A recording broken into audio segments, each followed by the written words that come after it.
Assalamu alaikum wa rahmatullah masu sauraro. Barkanmu da warhaka. Barkanmu da sake saduwa da ku a cikin wannan shiri namu na daga taskar marubutanmu wanda yake zuwa muku daga nan Kugiya Hausa tare da ni Aisha Isa Ibrahim. Shiri ne wanda ake domin nishadantarwa, faɗakarwa game da ilmantar da masu sauraro. To har yanzu muna nan a cikin littafin nan mai suna Firgita Samari, wallafar Kabiru Yusuf Anka. Bismillahirrahmanirrahim. Firgita Samari kashi na 4. Dole Harira ta yi tunanin mafita kuma ta samo hanyar da take ganin ita ce mafitar, ta hanyar zuwa wajen kakarta Iya Atu ta sanar da ita halin da take ciki. Allah ya taimaki Harira, Iya Atu ta tausaya mata kuma ta fahimce ta damu da halin da take ciki, ta sha alwacin samo mata yanci. Washe garin ranar da Harira ta je wajen Iya Atu, Iya Atun ta iso gidan tana zaune a bisa kujera. Haka nan Alhaji Idi da Aule suna zaune su ma a sauran kujerun. Harira kuwa a tsugunne a ledar falon da ta kokkoɗe, wani waje kuma ya yayyage. Idanun duka ukun sun yi wuri-wuri, idanun Harira kuwa sun yi hawaye.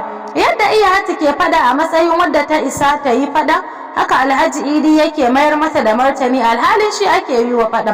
Wato ƙarata ta kai wajen ki ma? Alhaji Idi ya ce. To ban isa ta kawo karar taka wajena bane kake faɗar wannan magana? Kin isa mana, amma ni ina magana ne akan me? Maganar banza kake. Bari ka ji in gaya maka, ko ka ki ko ka so yarinyar nan ba za ka yi mata dole ba. Cikin fushi Alhaji Idi ya miƙe tsaye. Iya, wannan ba huruminki bane, hurumina ne ni da yata. Ina da iko akan tafiye da ke, don haka na riga na yanke hukuncin abin da zan yi. Mamaki da takaice suka mamaye Iya Atu, haka Haula da Harira. A fusace Iya Atu ta miƙe ita ma ta fara faɗa. Na yarda ka fi ni iko da hurumi akan yarka Harira.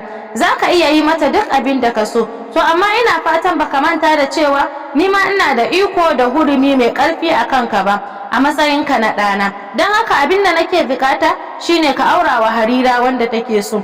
Alhaji Idi ya girgiza kai ya dubi mahaifiyarsa. Abin da kike so kenan Iya Atu ta amsa abin da nake bukata kenan. To shikenan na yarda, amma a bisa sharaɗin dole ne yaron sai ya kawo fiye da abin da Ayuba ya kawo na kayan aure, kuma nan da wata ɗaya da kwanaki 20, wato kwana 50 kenan, domin shine daidai lokacin da na yanke na yi mata aure. Idan ya yi haka zan bi umarninki, idan bai yi ba kuma dole in yi abin da na so. Ya faɗa kai ya yi waje, ya bar su tsaye cike da takaici da mamaki, wancan ta kalli wancan, babu wanda ya iya magana a cikinsu. Yusuf ya kalli Harira ya ce, kin ga wannan shine abin da nake gaya miki, yanzu sharadin da mahaifinki ya gindaya miki ya nuna sai na je na nemo kuɗi. Harira dai ta kasa magana tun da ta gaya masa sharadin da mahaifinta ya gindaya mata kafin ya amince da aurensu. Ta yi shiru. Ki kwantar da hankalinki, inda zani ina da ido a wurin. Abokina ne wanda muka yi karatu da shi, ya samu kuɗi sosai, shi ya ce in je. Kin ga idan Allah ya taimake mu sai ya bani duk abin da nake so, idan ya so daga baya na koma ya bani aiki ko kuma ya bani jari. Ta ji daɗin abin da ya ce amma ba ta yi magana ba. Yusuf ya ɗora da cewa yanzu kin ga tun da haka ne zan tafi a wannan satin, dama na gama shiri. Har yanzu dai ba ta yi magana ba, ita gani take idan ya tafi kamar saurabi kenan, sun rasa juna har abada. Yusuf ya yi shiru yana nazarinta, yana ji a rasa lallai idan ya rasa Harira to ya rasa wani bangare na rayuwarsa da ya tabbatar zai yi mummunar jinya. Har suka harbu, Harira ta kasa cewa komai sai kuka take yi. Tabbas asarar masoyi babu daɗi, ba kowace zuciya bace za ta iya jurar haka. Babi na 2, garin Enugu. Motar da take dauke da su Yusuf sai sharara gudu take akan hanyar su ta zuwa Enugu. Irin doguwar motar nan ce mai suna Luxurious. Masu barci na yi, masu surutu na yi, haka waɗanda suka yi shiru kamar irin su Yusuf suna kallon yanayin hanya su ma suna yi.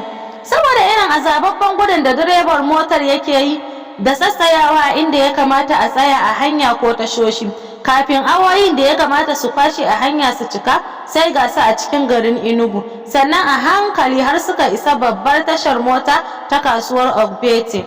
Sale Aliyu shine abokin Yusuf wanda suka yi karatu. ba wata abota ce mai ƙarfi ba, amma dai sun san juna, kuma da yake shi Salan yana da zumunta, duk lokacin da ya ziyarci jihar Kano sai ya kai wa abokansa ziyara, ciki har da shi Yusuf ɗin. A nan ne suka yi musayar lambobin waya, har kuma ta kai dalili yayi da Yusuf ɗin ya tafi gare shi don neman kuɗi. Kamar yadda Sale ya gaya wa Yusuf, idan ya sauka a tashar kusa da kasuwar Ogbete, shagunansa ba su da nisa da kasuwar, da ya tambayi Sale and Sons Investment za a nuna masa. Don haka Yusuf bai damu da cewa zai sha wahala ba yayin zuwansa gare shi. Da motar ta tsaya, kusan a tare fasinjoji suka fara fitowa, waɗanda suke barci aka tattashe su. Shi kan Yusuf bai yi wata rintsawar kirki ba, musamman a matsayinsa na bako yana so ya ga hanya ya ga gari. Wani garjejin iyamuri ne a gaban shi mai tsinannen surutun tsiya, shi ya fara sauka sannan Yusuf ya biyo bayan shi, yana kallon yanayin garin. Tashar ta yi masa kama da tashar Sabon Gari da ke jihar Kano, yanayinta da mutanen cikinta, domin ƙabilu ne iri-iri kamar Hausa, Igbo, Yoruba da sauran ƙabilu. Hakanan yadda ake layin motoci irin na kowace tasha ta motoci, haka su ma tashar take. A hankali Yusuf ya isa wurin wasu motoci zungura-zungura, yana yi yana 'yan kalle-kalle saboda neman inda zai je ya yi fitsari. A can gefe guda na tashar ya lura ana yin fitsari, domin ya hango wani tsaye yana tallara fitsari yana fito. Yusuf ya samu wani yaron Igbo mai sayar da ruwa fiya wata ya saya, ya nufi wurin, ya je gefe ya tsugunna yana fitsari. Daga can gefensa wani Igbo ne sanye da hula hana sallah a tsaye yana fitsari yana kallonsa. Yusuf ya lura da kallon da yake yi masa, amma bai damu da shi ba, domin kamar yadda yake masa kallon bako, haka shi ma yake masa. Wata jaka da ke ajiye kuma ɓoye ƙarƙashin ɗaya daga cikin zungura-zunguran motocin, dab da inda Yusuf ya yi fitsari, ita ta ja hankalinsa. Don haka bayan ya gama fitsarin, ya nufi inda take ba tare da tsoro ba. Ya tsaya dab da ita yana kallon gefe da gefe, ko zai hango mai ita, amma bai ga kowa ba, kuma bai ga alamun kowa ba. Ya yi jim kamar wanda aka bai wa gadinta, yana dube-dube ko tarko aka yi da ita, amma san babu alamun hakan kamar yadda ya lura.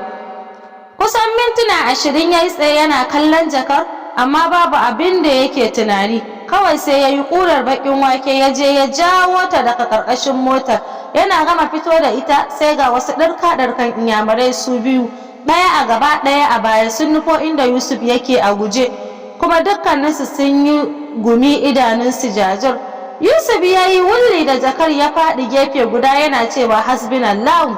Iyamuran nan suna zuwa, na gaba ya taka kafar Yusuf ya wuce, shi ma na bayan yana zuwa ya tsallake shi, ya bi na gaban suka wuce Yusuf nan kwance. Wasu mutane kamar 7 da suke bin su suka zo suka wuce ta gaban Yusuf. Ashe iyamuran nan faɗa suke yi, na gaba ya naushi na bayan ya gudu, shine na bayan ya biyo shi yana kallo, su ma suka bi su don ganin yadda za ta kaya. Dukkaninsu babu wanda ya san da wani Yusuf bare sanin me yake yi. Yana kwance yayi ajiyar zuciya, ya gama kallon su bayan sun bace daga wurin, sannan ya dubi inda ɗayan ya taka shi a ransa, ya ce Allah ya isa. Cikin hanzari ya dubi inda jakar nan ta faɗi, ya je ya ɗauko ta, ya yi sauri ya koma bayan wata mota ya laɓe yana wuci. Sai da ya yi nazarin wurin da yake sosai, ya gamsu babu wanda yake kallonsa ko ya damu da shi, sannan ya zuge zuf ɗin jakar ya leƙa cikinta. Numfashinsa ya ɗauke, ya yi mutuwar tsaye, a ransa ya ce wayyo Allah. Kuɗi ne gamin gambizar naira 1000 na Najeriya da dalolin Amurka. Da makar a cikin jakar, zurf ya zuge zuf ɗin jakar, ya yi ajiyar zuciya. Allah mai iko, ashe cewa aka in zo in ɗauki abin da ya kawo ni in koma. Ya ji wani ɓangare na zuciyarsa yana faɗa masa. Ya yi shiru yana raba idanu, yana sauraron tunanin zuciyarsa. Take ya tuna ya kamata fa ya je ya yi sallah. To a lokacin kuma wani ɓangare na daban na zuciyarsa yake ba shi shawarar cewa wannan kuɗin ba nashi ba ne, ya nemi mai su ya bashi. Ya yi ajiyar zuciya, to ai ko ba nawa ba ne, ba ni su aka yi domin in koma gida in biya kuɗin lefen Harira, in kuma gina kaina in yi arziki. Ya ji wani ɓangare na zuciyarsa yana raya masa. Ya goge gumin da ya karyo masa, tabbas duk irin san da nake yi wa waɗannan kuɗin ba nawa ba ne, zan iya zuwa in shiga mota, in koma gida in biya bukatata da su hankali kwance, babu wanda ya gani. to amma akwai mai ganin kowa ko da a cikin ƙasa kake, kuma zai nuna wa mai kuɗin ni na tsinta ban yi cigiya ba, na cinye su, wato Allah. Yaya kenan? Ba mafita face in nemi mai su in bashi abinsa, tunda ba nawa bane, idan ya so Allah ni ma ya bani nawa na halal. To masu sauraro, aka ce wai laifin daɗi ƙarewa. Sai muka saurare mu a shiri na gaba domin jin yadda za ta kaya.